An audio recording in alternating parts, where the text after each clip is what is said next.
We will continue talking about ecological studies part 2. Learning objectives. Understand inferences from ecological studies. Inferences from ecological studies. Biological inferences assess the effect of a factor on individual risk. For example, effect of users' antibiotic use on risk of resistant infection within themselves. Contextual inference, group level effect on individual. For example, effect of living in a poor area on the risk of disease independent of individual economic status. Effect of antibiotic use on risk of resistant infection in non-users in hospital. Cross-level inferences, using ecological data to make individual level inference or vice versa. Why use an ecological design?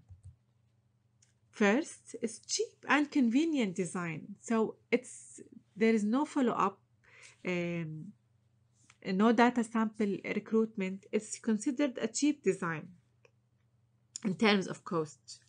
Measurement limitation of individual studies cannot accurately measure exposure at individual level. Not all exposures can be measured at individual level. So measuring exposure at a group level could be more helpful, especially in comparing outbreaks among hospitals, for example. Design limitations of individual studies. Exposure varies little within study area. Can get ecological data on a variety of areas and level that will provide more data about certain exposure and outcome. Also, interested in ecological effects, understand differences in disease rates among populations, effect of population interventions. So, we acknowledge the importance of individual level data, but for example, let's look at this example. I'm looking for implementation of a new vaccine, and I want to assess the benefit of this vaccine on reducing certain type of infection. This can be assessed using ecological data, comparing areas that started using the vaccine and how this affects the occurrence of infection among them. Ease of analysis and presentation of ecological data in general. Individual level study of individual effects. What are the problems we encounter with individual level studies? Can be confounded by contextual level. Example, bacteria for which acquired and primary resistant possible. Exposure, individual antibiotic use. The outcome is resistant infections. Significant transmission of resistant infections causes null findings on individual level.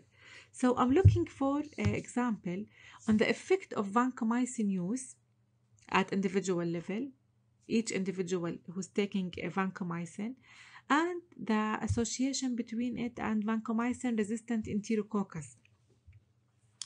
One of the limitations of this association is that other patients could be infected with vancomycin resistant enterococcus not because they didn't use vancomycin, but because they get transmission.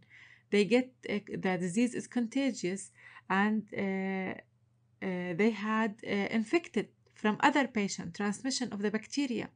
So this is a limitation I'm looking for. So when I'm doing a study design, this could be underestimated or overestimated. Why? Because, for example, underestimated. So there is no association between vancomycin use and the development of vancomycin resistant enterococcus because it's spreading, it's transmission. So this is a limitation. However, if I'm conducting an ecological design, I'm comparing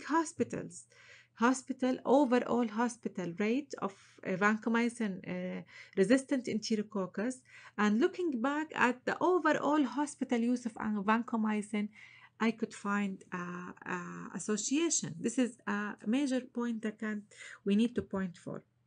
Ecological analysis could still be significant for antibiotic resistant association, as we said in the previous example.